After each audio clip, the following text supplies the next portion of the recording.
Golpes en la cabeza, un tema que seguramente ocurrió o ocurrirá también en nuestras casas con nuestros hijos. ¿Qué tenemos que tener en cuenta? ¿Cuándo nos tienen que preocupar? ¿Qué tenemos que hacer? Y Jimé, yo te podría decir que yo que tengo tres varones, no termina el día si no hay un golpe en la cabeza de alguno de mis hijos jugando o haciendo algún tipo de deporte. Se llama TEC también, traumatismo encefalocraneano. En general son traumatismos leves, son golpes y chichones lo que aparece, pero en general preocupa mucho y tampoco hay que subestimar estos golpes en la cabeza. Bueno, cuando hay un golpe en la cabeza, lo que hay que hacer es agarrar una bolsita de hielo o una bolsita de frío o esos conservantes que se dan muchas veces para acompañar a la medicación que compramos, tener siempre en la heladera algún elemento de estos que pueda generar frío. Le vamos a decir al niño o a la niña que sufrió el golpe en la cabeza que permanezca sentado, que se coloque la bolsita con frío en el lugar donde se está armando el chichoncito, donde se golpeó.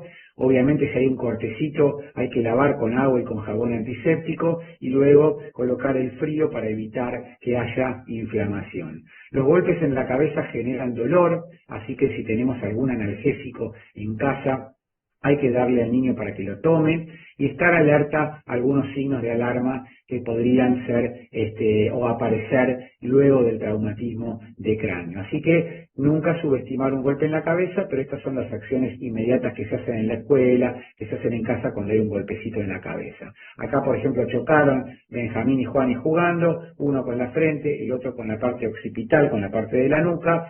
Siempre hay que prestarle más atención a los golpes que suceden en la parte de atrás, en la nuca. Los golpes frontales son los que menos riesgo tienen, Jimé. Los golpes occipitales hay que prestarles un poquitito más de atención. ¿Y cuándo tenemos que llamar a urgencias? Bueno, cuando ocurre un traumatismo de cráneo y hay un corte como el que tiene esta señorita que acudió a urgencias, hay que ir a urgencias porque justamente hay que suturar, hay que ver si no hay una fractura, etcétera. Pero si el golpe en la cabeza se acompaña de pérdida del conocimiento, es decir, el niño se desmaya, como dijimos en el capítulo de vómito, Jimé, me golpeé la cabeza y al rato empiezo a vomitar. O si el céfalohematoma, el chichón que se hace, es muy grande o se está ubicado en la parte de la nuca, como acabamos de decir. O si el niño después del golpe, o la niña, empieza a actuar de manera extraña, confusa, parece como si estuviera, no sé, si hubiera tomado alcohol, si estuviera borrachín. O si el dolor en la cabeza es muy intenso, o empieza a dormir de manera anormal. Se golpeó a las 3 de la tarde, hasta ahora siempre juega, quiere dormir, está todo el tiempo con somnolencia, se duerme, cuesta despertarlo. Bueno, acá es importante que prestemos atención y tratemos, mamá, papá, de diferenciar si el sueño es el sueño normal del niño o si el niño está somnoliento porque se golpeó la cabeza. Acá es la consulta que nos hacen a los pediatras todo el tiempo, de tengo que despertar al niño que se golpeó la cabeza. Si se golpeó la cabeza y no perdió el conocimiento, y está bien, y cenó y actúa normalmente, no lo tenés que despertar. Ahora, si se dio un golpazo y a vos te da dudas, bueno, a la noche, cuando está durmiendo, podés levantar a tu hija, a tu hijo un ratito, darle un poquito de agua para constatar que pueda despertarse y que ese sueño no sea un sueño, una somnolencia normal por un traumatismo de cráneo. Pero siempre esto tenés que hablarlo con tu pediatra. Hay que discutir cada uno de los casos, a ver cómo se golpeó, contra qué se golpeó, qué edad tiene tu hijo, tu hija, qué otros síntomas acompañantes tiene, el lugar de la cabeza que se golpeó. Entonces, cuando hay un traumatismo de cráneo, consultar con tu pediatra. Eso es básicamente lo que hay que hacer. Lo mismo otras pautas de alarma, que el niño camine de manera normal o se lateralice hacia un costado, o que diga que no ve bien, que ve nublado o que ve doble, o vos veas que salen líquidos por la nariz o por su oreja, que pueden ser líquidos transparentes o sangre, o también, como dijimos previamente, que haya tenido un golpe en la cabeza, Jiménez, y luego del golpe una convulsión. Entonces, ante cualquiera de estas situaciones en un traumatismo de cráneo, vos tenés que acudir inmediatamente a urgencias. También los traumatismos de cráneo pueden estar acompañados de una lesión cervical, de una lesión en la parte alta de la columna vertebral. Entonces, si un niño, estas son fotos de nuestros pacientes, Jimé, que nos han dado autorización, y claro, mamá, papá los muestran infragantis en una situación que podría poner en riesgo este niño, si se para aquí, pum, se podría caer para atrás y golpearse, no solamente golpearse la cabeza, Jimé, golpearse la espalda, el cuello. o los niños que se tiran de cabeza en una pileta que no conocen, o un traumatismo en un juego de una plaza, son politraumatismos, o un niño que se cae de un primer piso de un balcón, o un niño que se cae por el hueco de un ascensor. Eso representa un politraumatismo, un traumatismo de cráneo, pero un politraumatismo. Y de acá aparece, Jimé, el concepto de no movilices a la víctima, ¿no? No movilices a la víctima. Bueno, cuando hay un politraumatismo y la persona que sufrió el politraumatismo respira con normalidad y no tiene un paro cardíaco, muchas veces hay que tratar de brindarle atención en el lugar sin generar movimientos bruscos de la espalda, de la cabeza, para no hacer desplazar alguna vértebra que pueda comprimir la médula espinal y generar un daño mayor. Entonces, ese es el concepto, pero no que no movilices a una persona que está en el piso en paro cardíaco, porque en ese caso vos vas a tener que actuar y atender el paro cardíaco. Por ejemplo, acá están jugando las hijitas de Pedro, y entonces Euge se va a caer del tobogán y va a tener un traumatismo de cráneo y va a perder el conocimiento.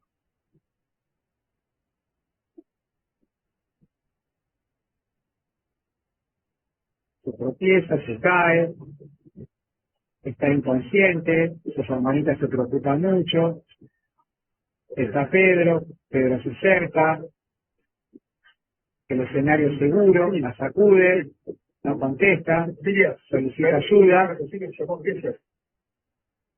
controla que respire, afortunadamente respira, entonces lo que va a hacer es no movilizarla, Pedro. Respire, no la tenemos que movilizar. Entonces Pedro le va a sostener el cuellito y va a esperar. Movilizar el cuello y esperar a la ambulancia.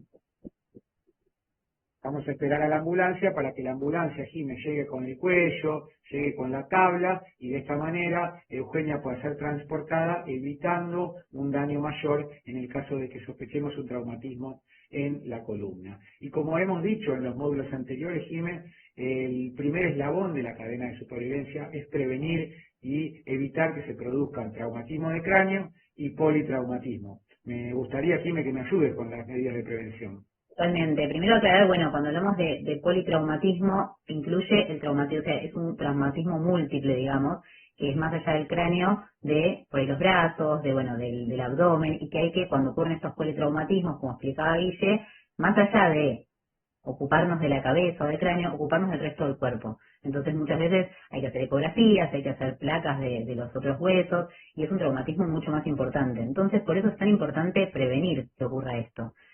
Usar sistemas de retención en automóviles, es obligatorio incluso, pero es sumamente importante usar que los chicos viajen en el auto en sus sillitas correspondientes según altura, según edad, según peso. También es importante que estén bien instaladas, porque no es solo, bueno, le compré esa sillita, está ahí, bien instaladas, eso va a depender del auto, de la sillita, pero estar como, asegurarnos que estén bien instaladas, que estén bien puestas para el niño que va a viajar en ellas. Usar casco, siempre, como dice en estos cursos, cuando se compra la bici, se compra el casco. Así me acordé en mi casa cuando le compré la bici a Elena, fue bici con casco, y uso siempre la bici, que quiero contar algo gracioso que mi hija piensa y dice, soy chiquita y por eso uso casco, voy a aprender ya a andar en bici sin casco. Yo le dije, no, si ves a alguno de nosotros que está andando en bici sin casco, nos decís, mi marido le dice, si vos me ves andando en bici sin casco, me decís y me lo pongo porque yo estoy mal. Pero es algo que desde chiquitos tienen que incorporar, que la bici va con casco, que el monopatín va con casco, que la patineta va con casco. Es muy importante para prevenir justamente este traumatismo a nivel craneal. Colocar barandas en la cama, ¿sí? No hablamos del colchón en el piso, pero sí cuando está en la cama que tiene altura, es muy importante colocar barandas para que evitar estas caídas y prevenir estos golpes en la cabeza. No arrojarse a piletas no conocidas de cabeza, ven cómo está haciendo este niño ahí en la foto, tan crack. No conocemos la pileta, esa pileta puede ser bajita, es muy frecuente que te tirás de cabeza una pileta que no conoces de cabeza y te rompen la cabeza contra el piso, así que siempre importante prevenir, conocer. Proteger las puntas de mesas y ventanas, eso sobre todo en niños más como mi pequeña que están aprendiendo a caminar y se pueden golpear también contra las mesas, contra las ventanas, contra las puertas, a veces, muchas veces, bueno, proteger lo que podamos proteger, las puntas filosas que puedan generarles este traumatismo de cráneo. Así que la prevención es sumamente importante y como vimos en todo este capítulo, es sumamente importante la información también para poder actuar con, como dice siempre dice, con paz, con tranquilidad. Entonces saber que esto de ver si respira, no respira y mantener la calma hasta que llegue el equipo o en los casos en los que tenemos que acudir a urgencias.